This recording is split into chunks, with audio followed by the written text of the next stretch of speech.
Mortgage modification.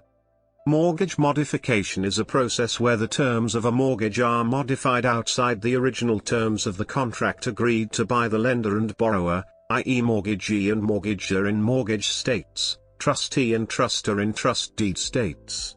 In general, any loan can be modified, and the process is referred to as loan modification or debt rescheduling.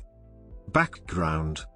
In the normal progression of a mortgage, payments are made according to the loan documents until the mortgage is paid in full, or paid off. The lender holds a lien on the property, and if the borrower sells the property before the mortgage is paid off, the unpaid balance of the mortgage is paid to the lender to release the lien. Any change to the mortgage terms is a modification. Changes may include any of the following: a reduction of the yield, commonly referred to as the interest rate, an extension of the payment term, X, extending a 30-year term to a 40-year term, or a reduction of the principal balance of the loan.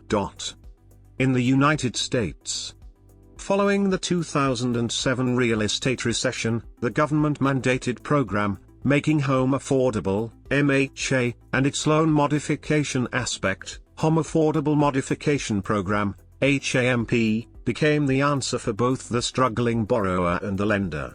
The lender is motivated to offer modification under this program by the expectation that a loan in default will become a performing, current, loan which will be more valuable than the proceeds obtained from a foreclosure sale, along with receipt of financial incentives from the government.